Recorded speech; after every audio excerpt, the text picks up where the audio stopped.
नमस्कार, मैं साजन सर आप सभी को एरोमेटिक क्लासेस में स्वागत करता हूं।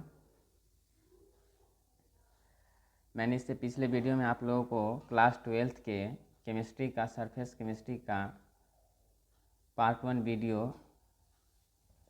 आप लोगों के साथ शेयर किया गया था। आज उसी टॉपिक्स के आगे मैं आप लोगों को बताऊंगा।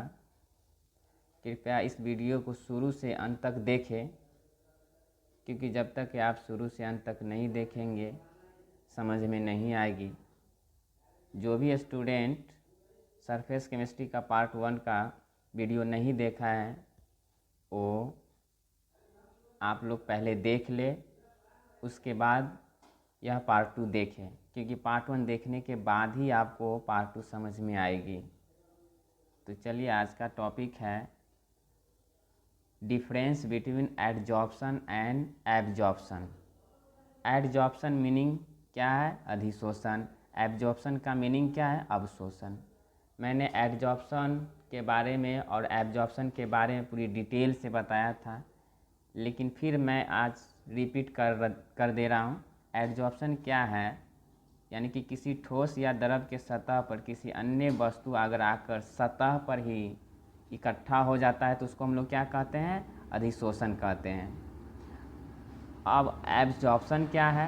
एब्जॉर्प्शन क्या है कि वह क्या होगा कि उसके सतह के अलावे वह क्या रहेगा, उसके भीतर समान रूप से वितरित रहेगा। यानी कि किसी ठोस या द्रव के सतह के भीतर समान रूप से वितरित है तो उसी को हम लोग क्या कहते थे? एब्जॉर्प्शन कहते थे, यानी कि अवशोषण कहते हैं।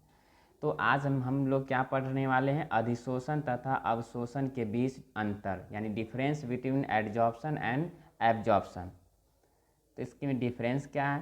तो अधिशोषण तथा अवशोषण के बीच अंतर इस प्रकार है।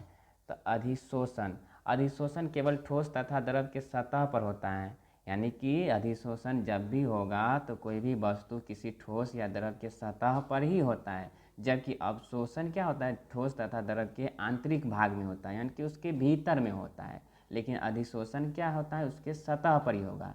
लेकिन अवशोषण में क्या होता है कि उसके अंदर समान रूप से डिस्ट्रीब्यूट रहेगा, यानी कि समान रूप से रहेगा उसमें, यानी कि समान रूप से उसमें पूरी तरह से रहेगा। एग्जाम्पल भी दिए थे कि तौलिया है, तौलिया में पानी भिगाएंगे तो पानी में तौलिया में जो पानी रहेगा सभी जगह समान रूप से रहेगा। ऐसा तो नहीं है कि कहीं पर कम रहेगा कहीं पर ज़्यादा रहेगा, लेकिन समान रहेगा। तौलिया छोड़िए, स्पंज आता है, यानी जो सोफ़ा सब में लगता है, उसी को पानी में मिला पानी से भिगाइए तो उसमें भी पानी क्या है? सभी जगह रहता है। वो अवशोषण कहलाएगा। क्या कहलाएगा? अवशोषण। यानी कि अधिशोषण केवल ठोस तथा द्रव के सतह पर होता है, जबकि अवशोषण ठोस तथा द्रव के आंतरिक भाग में होता है। नेक्स्ट है अधिशोषण प्रारंभ में तीव्र गति से तथा बाद में धीमी गति से होता है। यानी कि एडजॉर्प्शन जो है शुरुआती में, स्टार्टिंग पॉइंट में वह ज़्यादा तेज़ गति से होगा, ज़्यादा तेज़ गति से चिपकता है अधिशोषक के सतह पर, जबकि अवशोषण समान गति से रहता है। यानी कि अधिशोषण क्या होता है? शुरुआत में तीव्र गति से, लेकिन बाद में क्या हो? धीमी हो जाता है। लेकिन अवशोषण में ऐसा नहीं है, वह समान गति से रहता है, यानी कि यूनिफॉर्म मोशन में रहता है। नेक्स्ट टॉपिक है एंथैल्पी ऑफ एडजॉर्प्शन, यानी कि अधिशोषण का एंथैल्पी। यानी अधिशोषण का एंथैल्पी क्या होता है तो देख लेते हैं। जब एक मोल अधिशोष्य को, यानी कि अधिशोष्य क्या? कोई वस्तु ही है जो अधिशोषक के सतह पर जाकर चिपकेगा, यही ना। तो जब एक मोल अधिशोष्य को अधिशोषक के सतह पर अधिशोषण करने के लिए जितना एंथैल्पी में परिवर्तन होता है उसे हम लोग अधिशोषण का एंथैल्पी कहते हैं, जिसे हम लोग किससे डिनोट करेंगे? केजी प्रति मोल से डिनोट करते हैं। फिर से रिपीट कर रहे हैं कि एक अधिशोष्य मोल है। आपको यहाँ समझा भी देते हैं कि यह आपका अधिशोषक है, यानी कि एडजॉर्बेंट है यह। इस पर एक मोल अधिशोष्य है जो इस पर आकर क्या है? चिपक रहा है। इसके चिपकने के कारण, इस पर चिपकने के कारण जो भी उसके एंथैल्पी में परिवर्तन आएगा, यानी कि ऊष्मा में जो चेंजिंग आएगा, उसी चेंजिंग को क्या कहा जाता है? एंथैल्पी कहते हैं, जिसको हम लोग किससे डिनोट करते हैं? किलो जूल प्रति मोल से डिनोट करते हैं। किसी को कोई दिक्कत है? क्लियर है? नेक्स्ट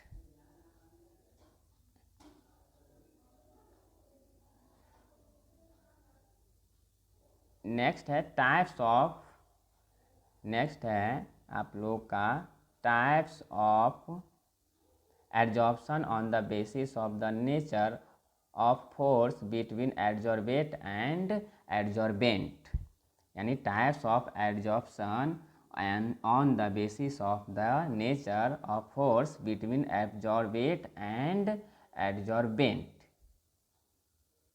हिंदी है अधिशोष्य तथा अधिशोषक के बीच बलों की प्रकृति के आधार पर अधिशोषण का प्रकार, यानी अधिशोष्य तथा अधिशोषक के बीच बलों के प्रकृति के आधार पर अधिशोषण का कितने प्रकार है।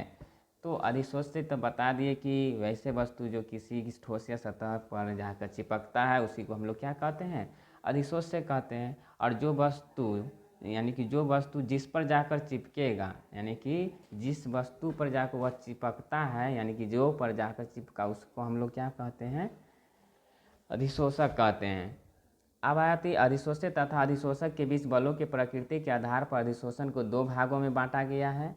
फर्स्ट है फिजिकल एडजॉर्प्शन, सेकेंड है केमिकल एडजॉर्प्शन। फिजिकल एब्जॉर्प्शन को भौतिक अधिशोषण कहा जाता है, केमिकल एब्जॉर्प्शन को रासायनिक अधिशोषण कहा जाता है। रिपीट कर देते हैं कि अधिशोष्य तथा अधिशोषक के बीच बलों के प्रकृति के आधार पर अधिशोषण को कितने भागों में बांटा गया है, तो उसको दो भागों में बांटा गया है। फर्स्ट होता है फिजिकल एब्जॉर्प्शन, सेकेंड होता है केमिकल एब्जॉर्प्शन।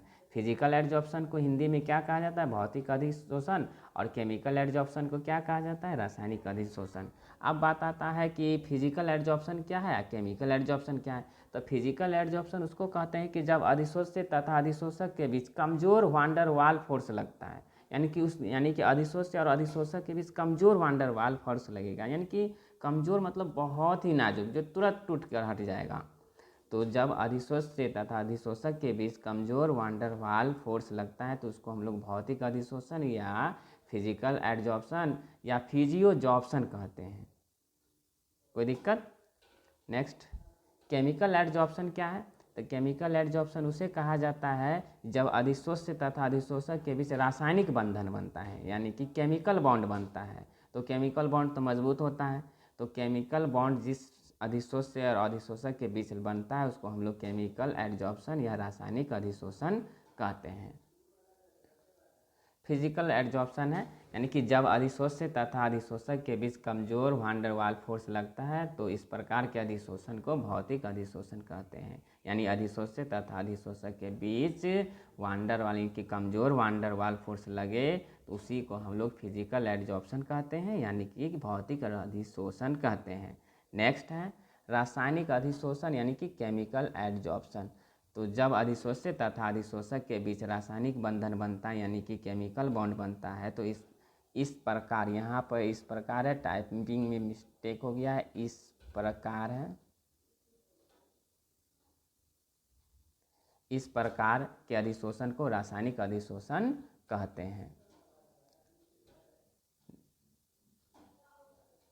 नेक्स्ट है characteristics of physical absorption. Characteristics of physical absorption, characteristics का मतलब क्या है, अभिलक्षण, इसका लक्षण क्या है, कैसा है। तो भौतिक अधिशोषण के अभिलक्षण, तो भौतिक अधिशोषण में अधिशोष्य तथा अधिशोषक के बीच कमजोर वांडर वाल फोर्स लगता है। मैंने अभी तुरंत बताया आप लोगों को कि भौतिक अधिशोषण में अधिशोष्य तथा अधिशोषक के बीच क्या है, कमजोर वांडर वाल फोर्स लगता है, पहला अभिलक्षण हुआ। सेकेंड है इसमें अधिशोषक के सतह पर एक से अधिक परत बना सकता है, यानी कि भौतिक अधिशोषण में एक से ज़्यादा परत बनाया जा सकता है। एग्जाम्पल पर यह मेरा एब्जॉर्बेंट यानी अधिशोषक है, इस पर हम लोग क्या एक से अधिक परत बना सकते हैं। यह अधिशोषण उत्क्रमणीय प्रकृति का होता है, यानी कि रिवर्सिबल होता है, मतलब उल्टा होता है। यह अधिशोषण विशिष्ट प्रकृति का नहीं होता है। विशिष्ट प्रकृति कहने का मतलब क्या है कि इस पर कोई भी गैस आकर क्या कर सकता है, चिपक सकता है, यानी कि अधिशोषित हो सकता है। नेक्स्ट है इस प्रकार के अधिशोषण के लिए अधिशोषण के एंथैल्पी का मान बहुत कम होता है। एंथैल्पी का मान क्या होता है, बहुत कम होता है। यह सामान्यतः कितना से कितना के बीच में होता है, तो 20 से लेकर 40 किलो प्रति मोल होता है, यानी कि 20 से लेकर 40 किलो प्रति मोल होता है। अभी हमने इसे पिछली टॉपिक में अभी हमने इसको बताया कि अधिशोषण के एंथैल्पी का किसे कहते हैं? तो अधिशोषण का एंथैल्पी क्या कि जब एक मूल अधिशोष्य के अधिशोषक के सतह पर अधिशोषित होने में जितना एंथैल्पी में परिवर्तन आता है, जितना चेंजिंग आता है, उसी को हम लोग अधिशोषण का एंथैल्पी कहते हैं। तो इसके भौतिक अधिशोषण के एंथैल्पी यानी कि अधिशोषण के एंथैल्पी का मान क्या होता है? बहुत कम होता है। यह कितना से कितना के बीच में होता है? तो 20 से 40 किलो प्रति मोल होता है, इतने के बीच में होता है। आपसे एग्जाम में पूछा जाएगा कि भौतिक अधिशोषण के लिए अधिशोषण का एंथैल्पी का मान कितना होता है? तो 20 से 40 किलो जूल प्रति मोल होता है। नेक्स्ट है, भौतिक अधिशोषण के दौरान अधिशोष्य के आणविक अवस्था में परिवर्तन नहीं होता है। यानी कि जो भी अधिशोष्य क्या है, अधिशोषक के सतह पर एकत्रित होता है यानी संचित होता है, तो उसके आणविक स्ट्रक्चर में यानी कि आणविक स्टेट में कोई भी चेंजिंग नहीं है। जैसे पहले रहता है वैसा ही बाद में रहता है, उसमें कोई चेंजिंग नहीं आता है। नेक्स्ट है, अधिशोषक का पृष्ठ क्षेत्रफल बढ़ाने पर भौतिक अधिशोषण का दर बढ़ता है। यानी कि जितना ज़्यादा हम उसका सरफेस बढ़ाएंगे उतना ही ज़्यादा भौतिक अधिशोषण का दर क्या होता है? बढ़ता है। मानते हैं कि यह इतना है तो इसका क्या हो जाएगा? अधिशोषण का दर थोड़ा कम रहेगा। लेकिन अगर इसी को बढ़ाकर बड़ा कर दिया जाए तो इसका भौतिक अधिशोषण का दर क्या हो जाएगा? बढ़ जाएगा। यानी कि जितना ज़्यादा सरफेस बढ़ेगा उसका भौतिक अधिशोषण का दर भी क्या होगा? उतना ही ज़्यादा बढ़ेगा। तो तापकरण बढ़ाने पर भौतिक अधिशोषण का दर क्या होता है? घटता है। यानी टेम्परेचर जैसे ही बढ़ाएंगे तो भौतिक अधिशोषण का दर घट जाएगा। लेकिन अगर पृष्ठ क्षेत्रफल बढ़ाते हैं तो भौतिक अधिशोषण का दर क्या हो जाता है? बढ़ जाता है। लेकिन टेम्परेचर घटाने पर क्या होता है? घट जाता है। नेक्स्ट है कि भौतिक अधिशोषण के लिए एक्टिवेशन एनर्जी का मान बहुत कम या ना के बराबर होता है। आप लोग से पूछा जाए कि भौतिक अधिशोषण के लिए एक्टिवेशन एनर्जी का मान क्या होता है, तो बहुत कम होता है या ना के बराबर होता है। यह टॉपिक आप लोगों को समझ में नहीं आया होगा तो प्लीज़ इसे लिखिए, हम बेहतर फिर से कोशिश करेंगे कि आपको समझाने की। लेकिन उम्मीद है कि आपको यह बेहतर समझ में आया होगा। अगर आपको यह वीडियो अच्छा लगता है तो शेयर करें, सब्सक्राइब करें। धन्यवाद।